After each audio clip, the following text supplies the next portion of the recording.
when you experience a life-threatening situation like that, the amygdala that we talked about before stores that memory forever in order to protect you in the future and remind you of that event so that you can keep yourself safe. So if you're ever driving again at night or on a motorcycle, that amygdala is going, Sean, remember when that deer almost or did take you out, you know? Yeah. So it's there to protect us at all times. No whining. No quitting. Overcome. Community. Teamwork. Tough Mudder. Tougher together. No excuses. Hey, to all my Mudder family, OCR brothers and sisters, and to you listening right now. Yes, you are my people too, because we do share a world. I am your Mirror Man and host of Tough Mudder's No Excuses podcast, Sean Corvell. In this episode, we are addressing fear. What is it? Why is it? And what are the benefits of facing your fears? I'm talking with Dr. Zach Sikora, a licensed clinical psychologist specializing in fear. On the Northwestern Medicine Media page, website nm.org, that's N as in Northwestern, M as in medicine.org, he has a quote that says, "It's important that we experience fear because it keeps us safe." Now, this is a sentiment I share with every runner at the start line before I send them out on the course. Our UK Tough Mudder has dedicated a whole month to feature encouraging people to face their fears. It really is, and it has always been a part of what Tough Mudder is about. That we promote that as much as we promote our physical challenges and camaraderie. Dr. Zach and I, we discuss 5 things you should know about fear. He clues me in about the differences between a psychologist and a psychiatrist, and what a clinical psychologist does. We talk about cognitive behavioral therapy, CBT, and the different types of fears like anxiety and phobia.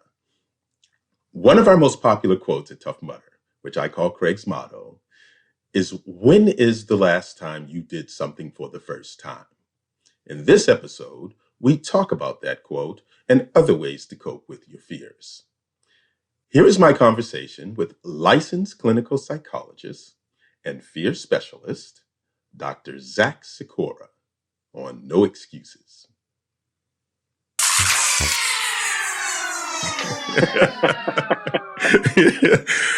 Dr. Zach Sikora. Am I saying that right, Sikora? You are saying it right, yes. Okay, and we do call you Dr. Zach, not Dr. Zachary? Yeah, yes, Zach is fine. Okay. So, I'm speaking with Dr. Zach Sikora, licensed clinical psychologist. And, the reason I'm speaking with you, it was great. Work with Tough Mudder, of course, for anybody that has never, listened to our podcast, Tough Mudder, obstacle course company, mud obstacle course, Spartan/Tough Mudder, because Spartan owns us. You go out there, get muddy, do your best. Spartan's more competitive. We have our competitive stuff. Events, but mostly you're out there finding your best. And, our UK division got in touch with me, and their campaign this month was, facing your fears. So I just put in the computer. I'm like, okay, let me see if I can get somebody to talk about facing your fears. I just popped it in, and who's the first person that pops up? You, my friend. The amazing Dr. Zach Sikora popped up. And here's what locked you in for me. And this is on the Northwestern Medicine page. We had talked about that earlier. That's nm.org for anybody listening right now. You can go there and get learn more about Dr. Zach, and I'm sure all the other doctors and stuff they're addressing there on that website. But what locked me in on you was you had a quote, "It's important that we experience fear because it keeps us safe." And that was very close to the message that I give these mudders when they're running, the people that come and run, because I get to talk to them at the start line, giving them all the safety procedures and all that, but also motivating them. Sure. And one of the things I say to them is, one, I know you're out here having fun, but this is sort of like that little microcosm of you are exercising those survival skills, sort of honing those tools, discovering more tools that you may have. And I say to them also that the biggest thing I want them to concentrate on out there is that feeling of being uncomfortable, that feeling of fear, more than the obstacles they're taking on. I want them to concentrate on they're taking on that feeling. You, in a single quote, touched all of that. So apparently we've been best friends forever. And I'm very much looking forward to this conversation with you. With all that being said, Dr. Zach Sikora, can I call you Dr. Zach? That sounds good. Yeah. Okay, cool. First, how you doing, man? I'm doing well at the end of my workday. So this is great. Oh, this is very cool that you would include me in.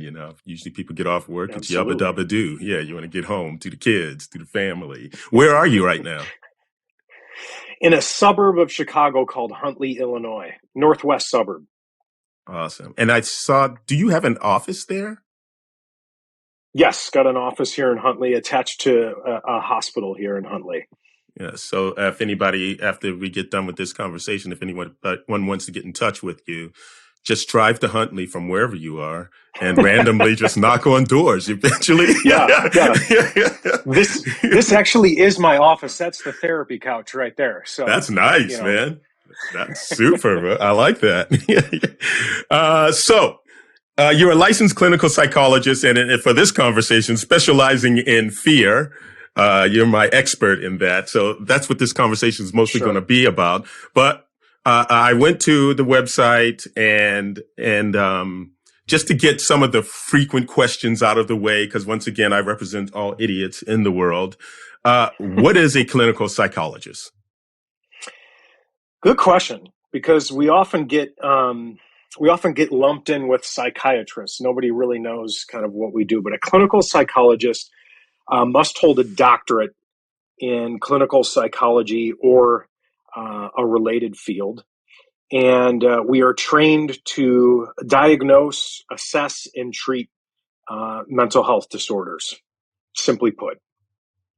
Good. So you kind of explained the difference between a psychologist and a psychiatrist. From what I know, again, in my layman head, psychiatrist gives us the drugs. That's correct. So we kind of go different routes. So the psychologists will get their doctorate, either a PhD or what's called a Psy.D. They're both doctorates that have different focuses. And that's in a PhD program or a graduate school. The psychiatrists go the medical school route. So they're getting MDs or DOs, and they learn much more about pharmaceuticals and treating mental health disorders from that perspective. Now, why not? So we work hand in hand. I was going to say, could you be both? You know what? In certain states, you can be both. So here in Illinois, and there are a couple other states in the U.S. that have given clinical psychologist prescription privileges if you go to more schooling and get some more certifications, that sort of thing. So it's possible to be both. Also, psychiatrists do get some training in psychotherapy. And so there are some psychiatrists out there that also offer therapy in addition to medication management. So it is possible. Because it seems like there would be, like, if not the same class, very close to each other. The bell rings, you leave very true. Class, go right across the hall to that one, that you'll be learning a lot of similar stuff. Your approach, I saw this again on the website, is primarily cognitive behavioral, which is just hard to say. True. Therapy, or CBT. Explain that to me. Yeah, so CBT focuses really on two things, and it's in the title, cognitive behavioral. So cognitive is just a jargony word for thoughts, how we think. So our perceptions, our belief systems, how we assess situations, all of these are cognitive events.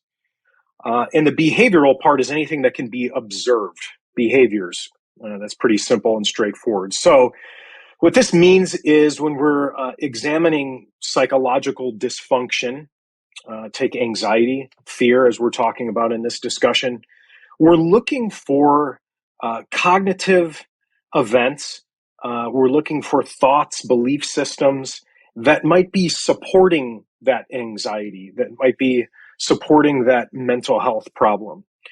And so when we look at anxiety in particular, often there are a lot of dysfunctional beliefs. And what I mean by that is we're assessing a situation as more dangerous than it actually is. We're thinking very catastrophically, or we might be worrying excessively. And so that dysfunctional cognition eventually leads to the physical feeling of anxiety.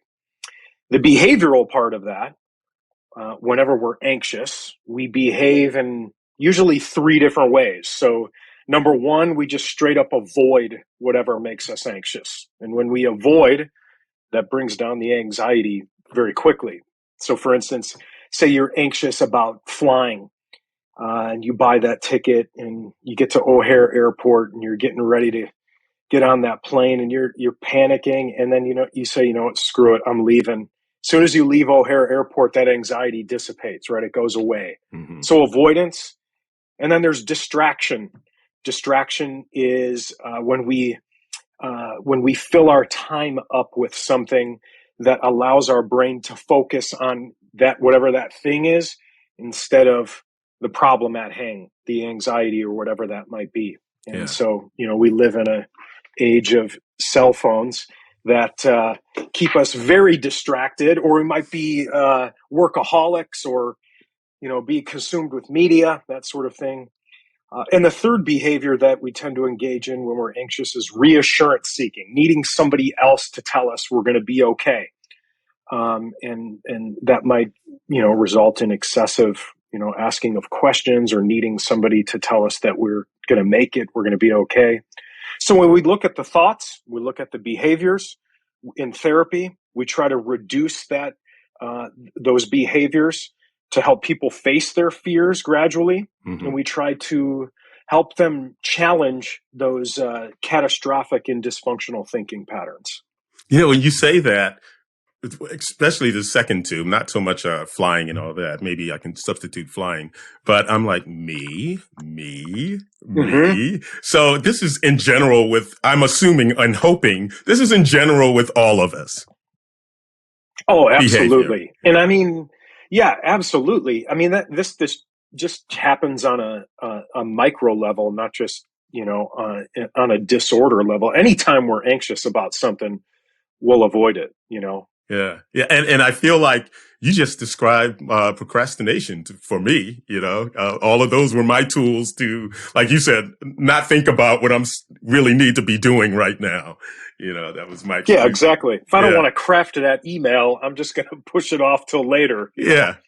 And where's the logic in that? Always, I talk to my son now, and I went through the same thing, especially with schoolwork and all that kind of stuff, for some reason, just trying to satisfy whatever that feeling or fear is, we just go beyond logic and just make up our own logic. It's like, when exactly did I feel like I was going to do this? Because the time's up now. Exactly. Yeah, exactly. And anxiety inherently is illogical. So, we tend to justify and convince ourselves of things that are completely illogical. Yeah. I guess that's what the way the brain works. So it was on a website that I was looking at. Could have been one of you guys's. But 5 things you never knew about fear. That wasn't you, right? Did you write that? I don't think that was me. No, okay. I don't think that was me. Well, for the sake of this interview, you wrote this, and or you were going to write it and just procrastinating. Sure. Well, what they said here, the 5 things you never knew about fear. 1 is fear is physical. Would you agree with that? 100%. Yeah, 100%. Yeah. Fear comes from a place in our brain called the amygdala. The amygdala looks like a big almond. And I think it actually means almond in Latin or Greek or something like that. So it comes from this place in our brain, deep inside our brain, called the amygdala. The amygdala's job is to basically scan our environment for any threats. When this sucker detects a threat, it fires off. And I'm being way more simplistic. I'm sure there's lots of other neurological processes that happen, but it fires off. And one of the things that it does is it triggers our sympathetic nervous system, or our flight or fight response. And this is kind of like our panic response, our smoke alarm that's going off. And so that sets forth a ton of physical symptoms. Our heart rate increases, our breathing becomes deeper and sometimes hyperventilating. Our blood pressure rises. Our pupils dilate and get big to let in any sort of light and to be more sensitive. Digestion stops. All sorts of things happen physically in our body. So most definitely fear is physical. Okay. So, and then the fight or flight, isn't there a thing now that there's like freeze?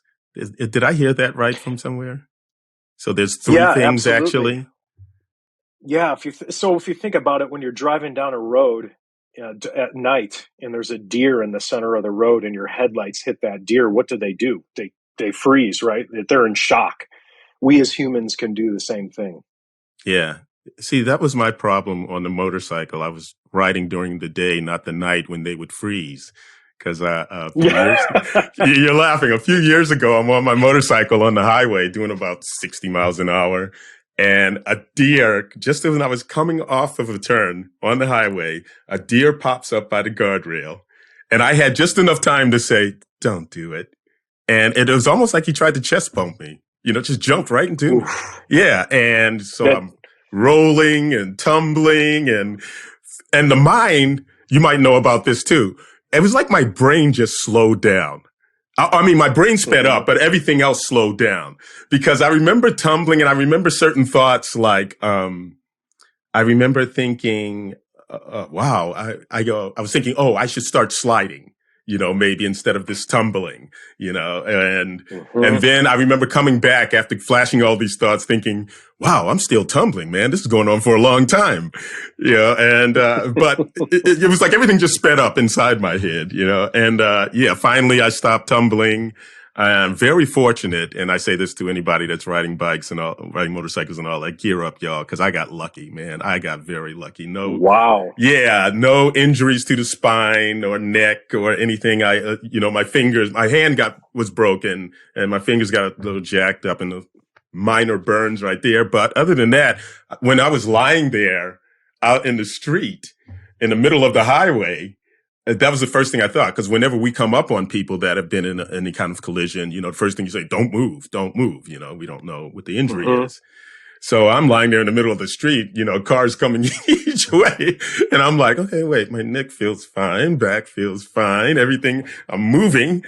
I'm getting out of the middle of the street. And I just rolled myself over to the side. Yeah. And like I said, in the long story short, I was very fortunate, but man, that the brain, all those parts of the brain just kicked in.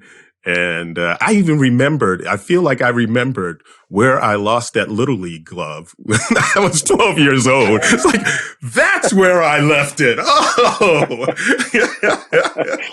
It just took a life-threatening experience to bring that out, right? Yeah, exactly. And you know what's really interesting, Sean? When you experience a life-threatening situation like that, the amygdala that we talked about before stores that memory forever in order to protect you in the future and remind you of that event so that you can keep yourself safe. So if you're ever driving again at night or on a motorcycle, that amygdala is going, Sean, remember when that deer almost or did take you out, you know? Yeah. So it's there to protect us at all times. It is so true. I did not think I was, I'm sure I was affected by it, but not as much as I thought. Because then it was like maybe couple of months later, I remember just driving on the road and these two like big leaves came just crossing the road from the wind. And I was like, like clutching my heart.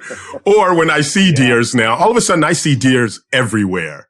Yeah, I didn't notice them as Sure. much before, but now I see them everywhere. So yes. Okay, so number 2 of this 5 things you never knew about fear. Fear can make you foggy. What does that mean? Oh, yeah. So my interpretation of that is thinking of or focusing on how we think. And whenever we're anxious or consumed with fear, and just to kind of delineate the two, anxiety and fear, fear is in the moment. There's something threatening right now. Anxiety is the anticipation of something threatening in the future. So kind of the same thing, but happening at different times. But when we're anxious and when we're fearful, obviously it affects our body in a major way, right? There's all sorts of physical things happening, all sorts of chemical things happening in the body. And those changes impact how we think in a major way. And so our attention and concentration is affected. Our ability to recall information and to remember things and to process information all becomes super foggy and slowed. Yeah, I've heard instances where, like, when people are attacked, they might blank out. And sometimes they don't even Absolutely. remember it for a while, what happened. But in the moment, they may just blank out. And I'm guessing that's part of what they mean, foggy. This is the way your brain is protecting us, or what is it doing there? Yeah, sometimes we experience something so jarring that our brain kind of shuts off or removes us from the situation. People are in shock if you look at it that way. Mm-hmm. The brain has this way of sort of dissociating us from reality in order to sort of protect us psychologically in some way because what's happening is so intense. I think that's on an extreme level. Mm-hmm. I'm also thinking of people who have a lot of test anxiety or something like that. They've been, studying all night long, or they're giving that speech, whatever it is, and they've been, rehearsing it, and then it comes time to do it, and you're sort of panicked and anxious, and you get up to take the exam or to give the speech, and your mind just goes completely blank. Mm-hmm. That's anxiety impacting how we think. Yes. Okay. Number 3, this person wrote, fear can become pleasure. How would you interpret that one? I believe, I think stimulating. Yeah. The roller coaster, sure. Scary movies. Yeah.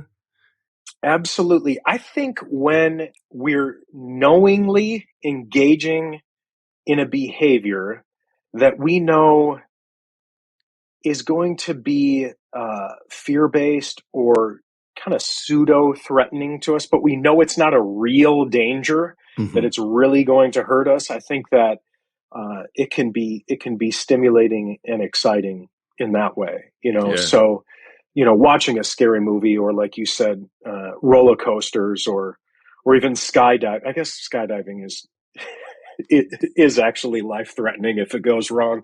But, yeah. Situations like that.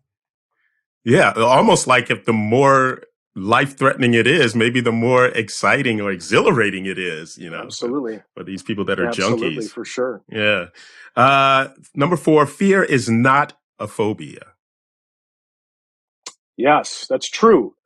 So fear is not always a phobia, but phobias always include fear, if that makes sense. So we all have fear. And if you didn't have fear, your lifespan would probably be very short because fear is the brain's way of protecting us from threatening situations. And if we weren't protected from threatening situations, we would unknowingly put ourselves in very risky, life-threatening scenarios, Mm-hmm. right? When the fear becomes about a certain situation or object, and it is irrational, and it begins to impact our functioning in some specific way, then we label that as a phobia. And there are hundreds and hundreds of different phobias. And basically what phobia means is it's an irrational fear. And, it could be airplanes, could be clowns, could be spiders, could be needles, could be many different things. But when that fear of that specific thing becomes so overwhelming and it impacts our daily life, that's a phobia.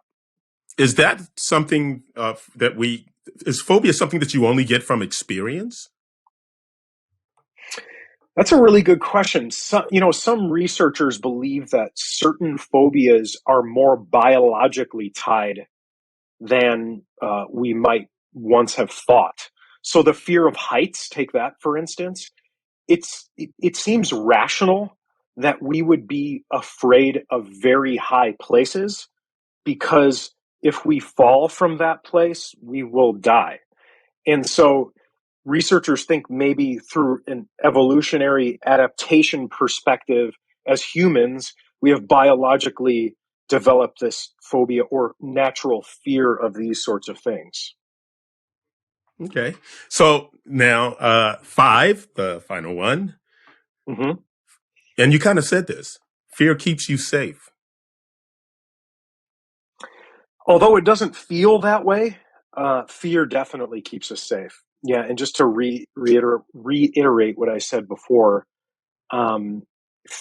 fear is an emotion that alerts us to something that could be potentially life-threatening. And if we didn't have it, again, we would be constantly putting ourselves in threatening situations. So it keeps us safe for sure. Yeah. I think of like what is it, the Galapagos Island? Is it? I hope I'm saying it right. And when they went there and Galapagos. Thank you. That one too. Yep. And when when the researchers went there, the scientists, the people that went there, and there were certain animals that had never seen humans before, so they had no fear of them, and they would just like walk up to us, or whatever with the humans, and that's what comes to my head when I hear that, having the experience of this stuff. Sure. One of the reasons I wanted to talk to you too, you're a fit guy. You, when we spoke briefly, you, CrossFit, correct? Exactly. Because you look great. You look in great shape, man. And, you laugh, but you do. You look in great shape. Have you ever done like any of the obstacle courses? Any of the, No, I haven't. It's on my list. I've even been asked to do it several times, but it's just never worked out. And a friend of mine who lives in Utah has done quite a few, but I've never done them myself. Yeah, Chicago's actually one of our great events. Always have a large turnout in there. So if we're ever there for a Tough Mudder, man, you got my information. Let me know, dude. I got you in. You got an in. I'll be there. Yeah. We'll get you in. I'll put a mic in your hand for a second too at the start. Hey guys, the good doctors here. Yeah. But I always felt like, because I've been in the fitness industry for a long time too, and especially like with trainers and when you're training people, I always felt like again, this is all again honing your survival skills or dealing with maybe an anxiety or something that's going on, that these things, and maybe everything that we do in life, I don't know, but certainly these things, like doing these courses and doing the CrossFit stuff, to me are dealing with fear in a way. Does that make sense to you? Absolutely. I think whenever we're pushing our bodies to the physical limits, there's always a source of fear.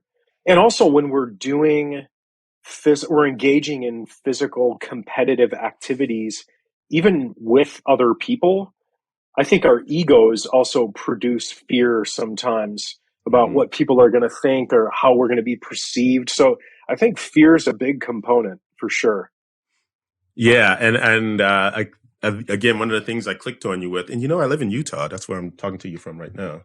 You do? Yes, dude. Got married like a year and a half ago and moved to Utah. True love. There you go. Yes. I'm going to be there. I'm going to be there over Thanksgiving. Oh, why? Why here? So two of my best friends live there, and they moved there, I think 5 years ago. So we make it a point to get out there every year, sometimes a couple times a year, just to visit and hang out in Utah. Yeah, Utah's got some cool stuff going on here, man. If you, For sure. especially outdoor stuff, boy, if you love doing that, come on, guys. Don't. It's almost like I feel like it's a secret, except for skiers. They all know. But that's very For cool. sure. Yeah, that's very cool. So, one of the things, again, getting back to what I say to the runners before I send them out, I'm like I told you before, guys, I want you more than just the physical of what you're going through right now. I want you to concentrate on that feeling of fear. And I'm saying through these obstacles, something out here, and I say this is going to tickle a phobia. It may be height, maybe electricity, it may be water, because we do electrocute people too. And I go, and I say to them, whatever it is, just try it. Just try it. And my thinking is, I think we touched on it, just making yourself familiar to this feeling more than anything else, so that hopefully you can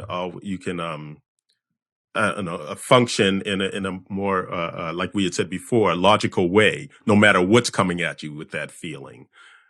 Am I right? Am I making sense? Am I in the right? Totally. You're totally right, and it reminds me of a plaque that was in, or a sign or something that was in one of my mentor's office. His name is Patrick McGrath, and he is an anxiety guru and trained me for a few years, and I worked with him for a few years. But in his office, he had a plaque that said, "Do one thing every day that scares you." And what I think that, and we could extrapolate on that and probably talk about that concept for hours, but I think what it means and what you're talking about is, don't avoid the fear. Let's face it. Let's get used to being uncomfortable, because if you stay within your comfort zone, you're inhibiting growth.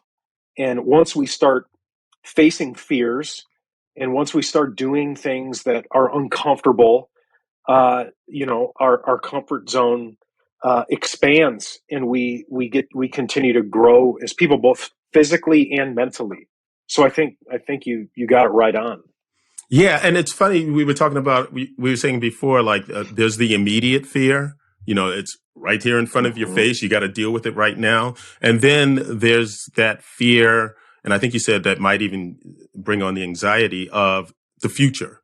I'm thinking of the war that's going on. These poor people, hey, they're marching our way. They're going to be here next week.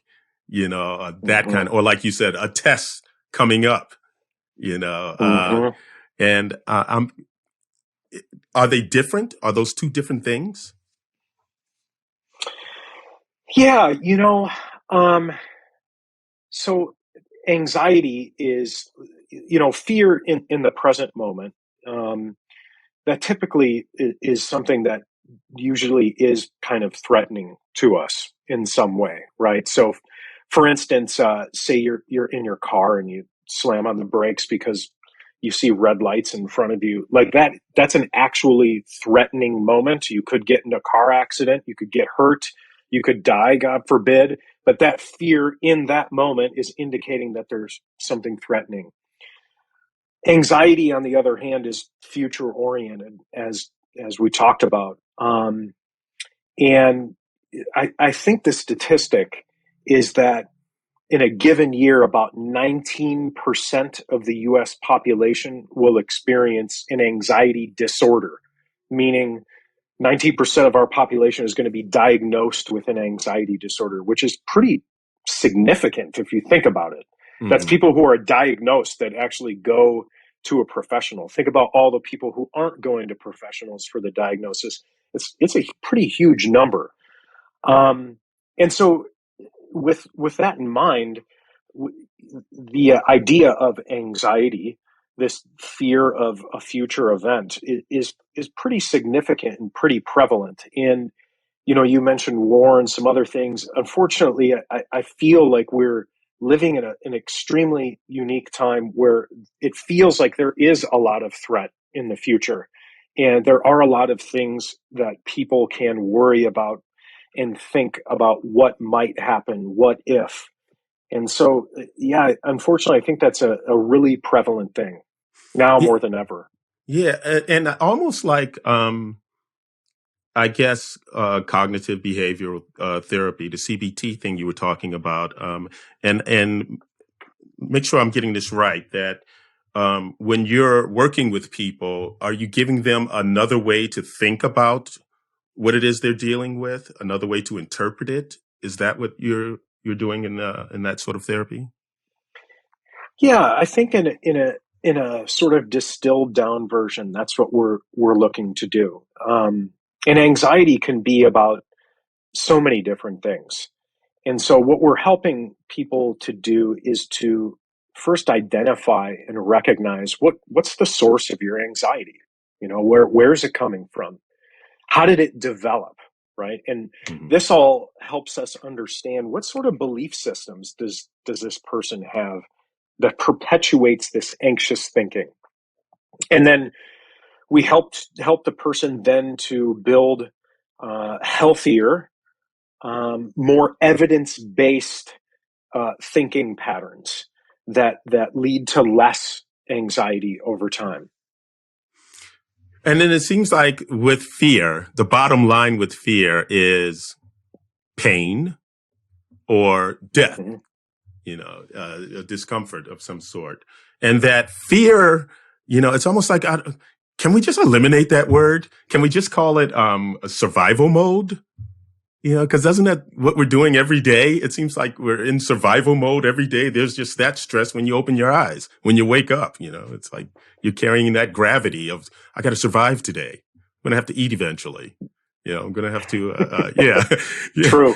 And like you said, with the brain's functions, and this is stuff that I've recently, I just love seeing, like on YouTube and all this stuff, how the brain works is taking care of everything for us, that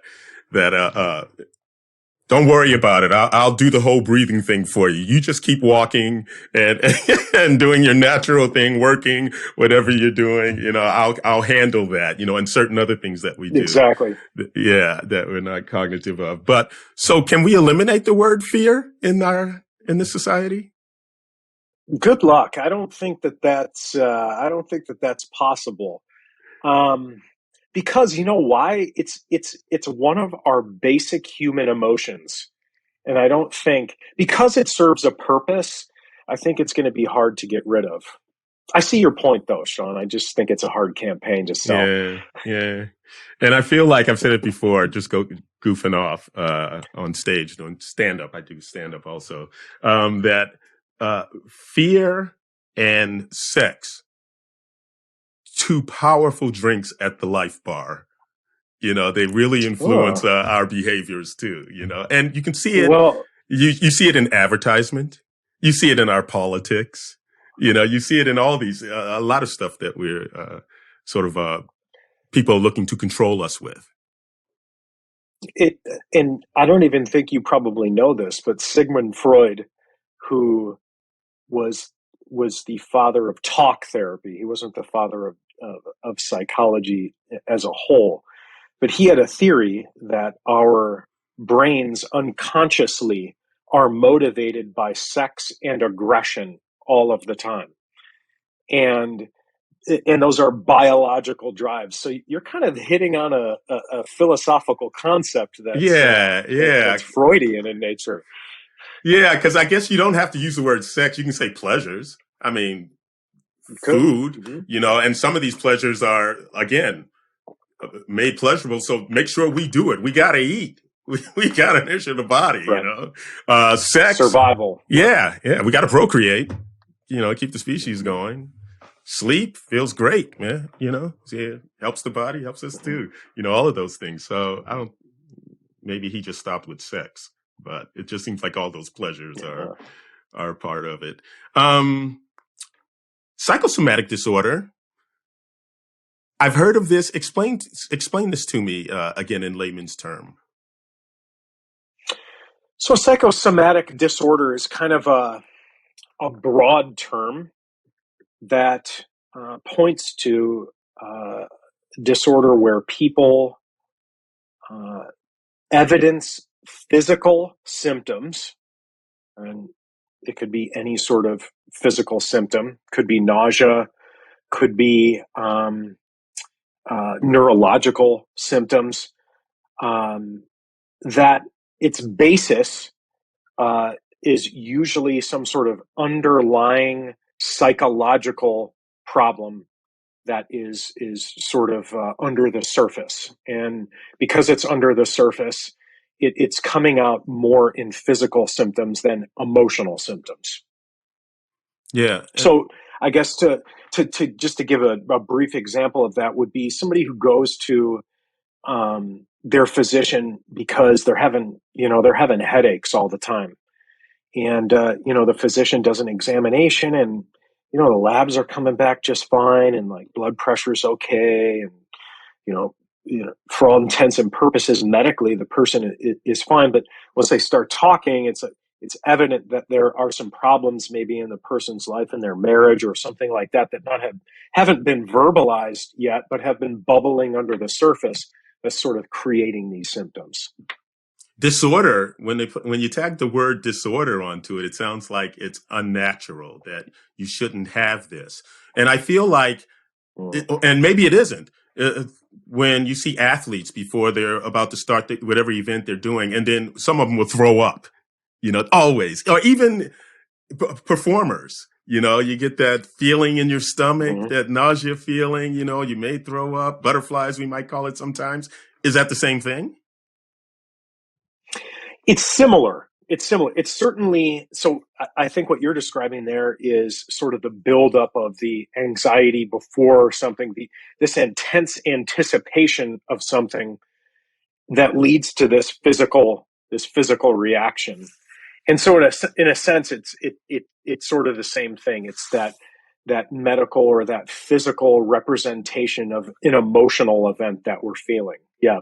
The term disorder, you're right, it does make it sound abnormal. But if you think about it, we all have evidenced physical symptoms at some time that are emotionally centered.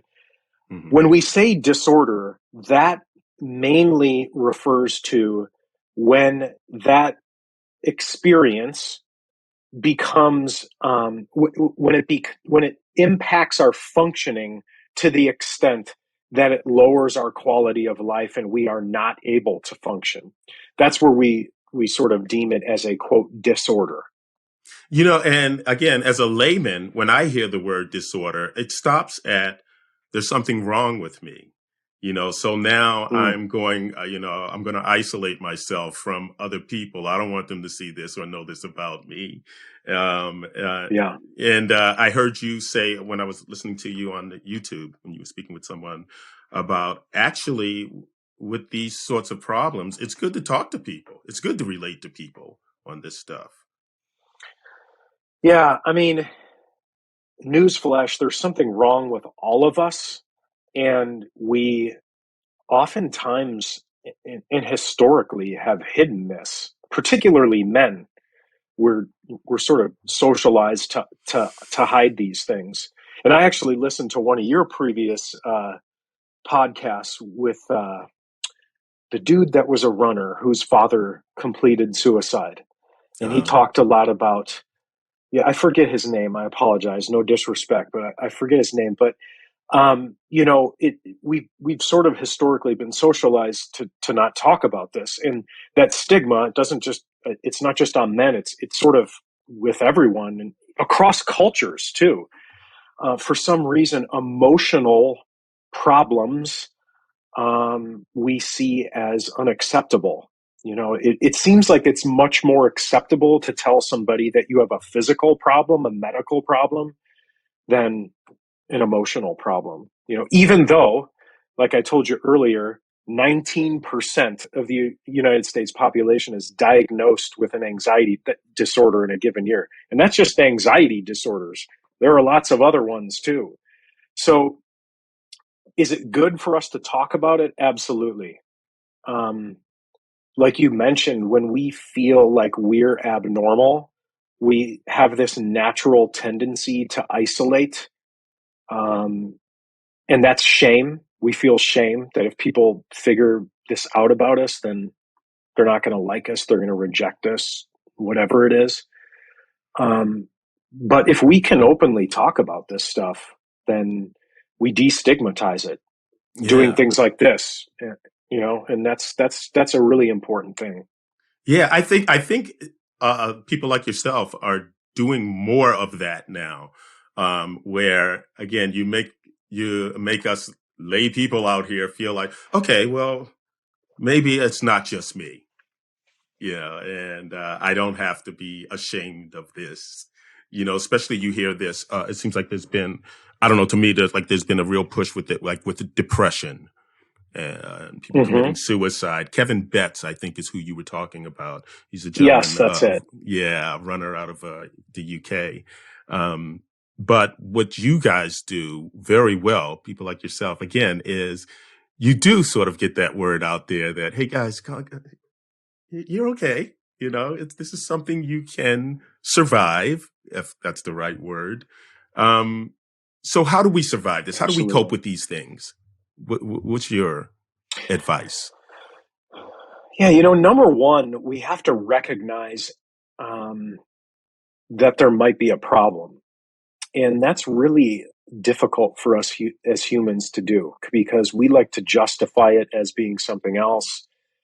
We don't want to admit that we might be struggling. So we first we need to identify that there's an issue going on. And we do that by sort of recognizing am I experiencing something that's much different from my baseline level of functioning? And is it impacting my daily life? And if we identify that, we've got to admit it. We've got to accept that. The next step is, what are you going to do about it? Right. Mm-hmm. For some people, that might be, you tell a friend, you talk to somebody, you tell a partner, a spouse, whatever. And it might just stop there. And maybe it's a continuous conversation with that person. For some other people, that might mean I go to my general physician, my primary care physician, who I see for, physicals and that sort of thing. And I start the conversation there and see what they have to say. And maybe that might mean they refer me off to a behavioral health provider, or they might talk about medication or a lifestyle change, something like that. For some people, they might be ready to dive right into behavioral health treatment, so they look up a therapist. And right now, more than ever, behavioral health treatment is more accessible than any other time in history, given the rise of telehealth and teletherapy. And so that might be right for some people. They meet with a psychologist or a counselor of some kind and start that treatment. But what research tells us is that the earlier you intervene, the better the prognosis in the future. So wherever you're at with it, do something about it. Don't just let it go, because if you just let it go, typically it gets worse over time. Yeah. One of the things I wanted to ask you too, again, and staying into sort of relating it to the fitness world, nutrition. Does nutrition play a part of all of this? Oh, absolutely. Yeah, I mean, if you really think about it, our body runs on fuel. And if you're putting junk into your body, then your body is going to respond in that way. And your brain is an organ. And so our brains it's the epicenter of our body, right? I mean, it controls everything, including our emotional state and our cognitive state. And so, if we're eating the right things, and another thing, and I think this was somebody on your podcast previously talked about gut health. We're noticing all of these correlations between emotional health and gut health, and they influence each other so much. And so that points right back to nutrition. So nutrition's a huge part of it. Our brain's an organ. We have to fuel it properly on a consistent basis. Hey, that's so cool that you've actually saw some of the podcasts and you said, I'll still do this. That's very kind. Here's a man that needs therapy. Yeah. Yeah, it's a charity case. Okay, so silly personal questions. What's your fears? Yeah. Do you have any? Oh, man. Yes, I do. And this is one I'm still trying to conquer. Back in my doctoral training, so our doctor program is 5 years long. And so during my third year, you're doing I was doing a rotation at a hospital. And before you work in a hospital, you have to get a bunch of immunizations, and they have to make sure you're not carrying any diseases into the hospital, of course. So they sent me to their occupational health. And I was in my early 20s and dumber than I am now. I'll say that. And I thought, I'll schedule the appointment for like 11 a.m. before I go into work. But what I had forgotten is that I needed to fast. And so I had not eaten until, the night before. I had dinner. And then the morning of, I decided, you know what, I'll work out as well before I get my blood drawn, which was a huge mistake because I think I arrived at that place somewhat dehydrated. And I remember sitting in the waiting room going, I feel kind of like I don't feel great. What if I pass out when they take my blood? And I'm not kidding you. As soon as that needle went in my arm, I hit the floor, and I have never passed out in my life. Yeah. And so after that moment, I have developed a fear, not necessarily of needles, but of that situation, getting my blood drawn. So every February when I get my physical, it's always like a week before my brain starts to go, Zach, it's coming up. It's coming up.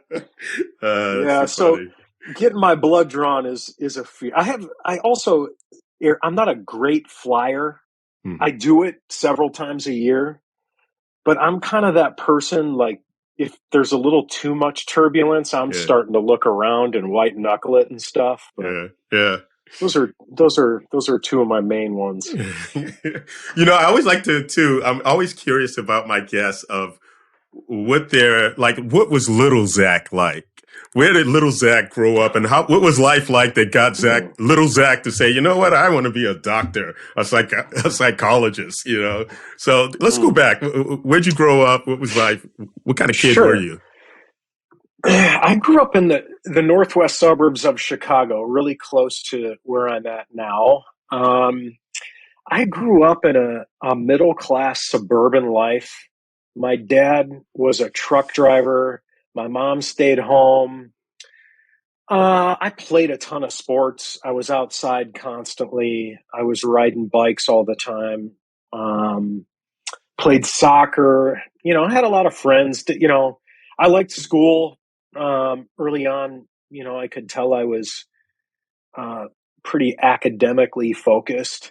And around junior high, I started to really get into music. And this was graduated in 2001 from high school. So this was in the late 90s. I started to listen to the punk rock music and the local punk rock music of Chicago, and I started to really get into that scene. And I was like, this is what I'm going to pursue. I'm going to pursue being in a band. I thought, I don't know, this is the most juvenile thinking. Neither of my parents went to college, so and no fault of their own.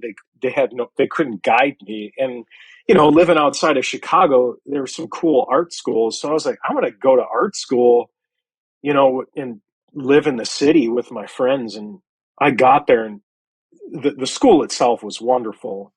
And, being in that scene was wonderful. But I cannot do this for a career. And so I moved back out to the suburbs to try and figure things out. And weirdly enough, I decided, like, I'm going to take a psychology class because I was still getting my gen eds out of the way and stuff. And this is going to sound weird, but I have always been fascinated with serial killers. And not that I want to aspire to be one, it's that their psyche interests me. And growing up, my mom, and this is also going to sound weird, but she was an avid reader, and she would love to read like these, dramatic biographies on serial killers and things like that in the past. And there was one particular one, and actually I have it on my shelf here because my mom gave it to me later in life. This is a book about John Wayne Gacy, and the forensic examiner wrote it.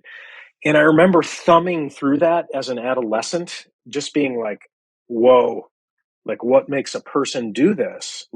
And so I got interested at an early age, just in psychology, but I never knew that was, you could have a career in, working with people's psychology. So when I moved back and went to school, I just started taking psych classes, and the psych class on abnormal psychology, which is all of the psychological disorders and treatment, that I just loved it. And then, so after that, I started just to pursue my academics and later on a career. So wow. Really my mom, I guess, reading serial killer books in the house. So, oh man, you know what? I don't know if that's abnormal. We will sit and watch. We record all of the 2020 and 40 minute shows where the killings are going on, murders are going on. It's stimulating, I guess. There it is, that fear stimulation thing. And is it criminal psychology then? Would be the practice? You know what? Yeah, there's a whole sort of, I guess, vein of psychology called forensic psychology. And so that deals more with how clinical psychology and the legal system intersect. And I did some training in that, and it wasn't for me. I went another route. But yeah, that would be it. Now, would you say that, again, not your specialty, but would you say that all serial killers, something's wrong with them? 100%. Yes. A safe assumption. Yes. No normal guy just woke up and said, I don't feel like working today. Let me go kill some people. How do I kill time? I was going to ask you something else too. It slipped me because you said, music. Did you pursue music or anything? Are you playing an instrument or anything like that? You know what? I've got a closet full of guitars and nice equipment, and it just is sitting there. through my 20s, I did. Yes. In my late teens and early 20s, it was a big passion of mine. I still love it. And I still wish I had time to perform live, and, maybe at one point I'll get there again. But it's a huge part of my life. Love music. What are you, any instrument that you play, have fun with? Guitar, electric guitar. Good for you. Good for you. Yeah. If I might recommend something to you, Doc, for therapy, drums right there, man. I'll tell you, sometimes I'll just sit there for hours, and any kind of, like if I was feeling down or just didn't have energy, boom, right there. Put on your music and just that's it. Go away, man. It feels great. Okay, I've got to get you out of here. But, I know what I wanted to say, because I had looked it up. There's over 100 translations for the word fear. Did you know that? I didn't. I believe it, though. And do you know any of them from other than our word fear, like the Italian word or I put you on the spot. There you go. Obviously, this is I don't think I can. I feel this is a disappointment. No, I don't know it. Only because I had read them, but no. Sure. Yeah. No. It seems like that would be on a test. I don't know. Yeah, I wish it was that easy. So here we go. I have two questions that I always ask of my guests. Ask my guests. One is a quote that was passed down to me by one of our runners, a Legionnaire, we call him, a gentleman named Craig. I got to visit Craig in the hospital just before he passed away of cancer. And he told me when he was diagnosed, he started living by this quote that became a motto for him. It became a motto for me. And I took it back to Mother Nation. And over the years, I think they made it so popular that it actually became a song by Darius Rucker. So I like to ask my guests this, and this is one of the things I promote at the events. When was the last time you did something for the first time? When was it? What was it? I think I've done a lot of things for the first time in the last couple of years, but the one thing that sticks out, and this is not prolific, but it was a very exciting experience for me and my wife, who was with me. But we got in, this is our first time. So it was our first time eating at a 3-star Michelin restaurant, which was one of the best restaurants in the world at the time in Chicago. Yeah. And it was almost a 5-hour long experience that I will never forget in my entire life. It was amazing. I've never tasted food like this. The restaurant's called Alinea in Chicago, and there's a Netflix special on it. It was absolutely amazing. Oh, very cool. Very cool. Okay, so it just came back to me real quick. For the people that would only be listening to this, not seeing the video, what was the name of the book that you showed us? Oh, that your mom... called Buried Dreams. Buried Dreams Inside the Mind of a Serial Killer by Tim Cahill. Okay, so maybe we'll edit that and move it back over this way and put it there. Sure. Great answer. And I think, again, that quote even sort of, you could have easily came up with that quote. It's kind of like saying what you're saying, don't you think? When was the last time you did something for the first time? Encouraging people to do the first time stuff? Absolutely. Get out of your comfort zone. Do something for the first time. You know, it's good. It's good for our psychology. It's good for our health. Yeah, I actually challenge people. I tell them I'm like, at least once a week, first time something. It could be as small as hugging a stranger. You know, it could be as simple as that. I think it's just as important. So, my final question to you, sir. All right. You're out and about doing your thing. Maybe you're out running or something, and you come across a lamp. You do what everybody do. You pick up the lamp, you wipe it off. Out pops me, the genie in the lamp. Been in there for millions and trillions and zillions of centuries, and I'm so happy that you finally freed me that, Dr. Zach, I'm not going to give you 3 wishes. I am going to give you the ultimate gift. In this moment, I am going to give you the undivided attention of the world. In this moment, you have the world's ears. They stop doing everything, and they're listening to you, Dr. Zach. In this moment, what do you say to the world? The whole world hears me? Mm-hmm. Okay. I would say, love thy neighbor as thyself. I feel like the society that we're living in right now, our society, is so divided, is so filled with anger and hate. And we need to get back to this idea that we need to treat other people like we would treat ourselves. So I think I would say that. Yeah, great. That's awesome. Anything about fears that I didn't touch on that you think that people should know? You know what? Face your fears. I think what you'll find is that when you face your fear, there's a sense of excitement and self-efficacy that comes from that will only feed and grow into other areas of your life. The more you face your fears, the more momentum you have. So just an encouragement to do that. Yeah. Hey, thank you for doing this. And I hope maybe we can do this again down the line, especially after you do like maybe an OCR or even a Tough Mudder. You know, we can talk again. And let's do it. Yeah, for sure. Experience. That's awesome.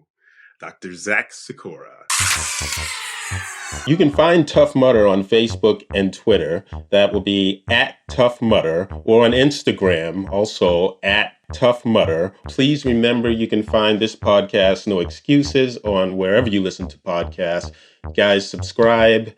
Let me know what you like, what you're not liking, and I will be including you as much as possible and even more in the future. Inspirational. Be inspired. Inspire. No excuses. Motivational. Be motivated. Motivate. No excuses. No whining. No quitting. Overcome. No excuses. Community. Teamwork. Tough Mudder. Tougher together. No excuses.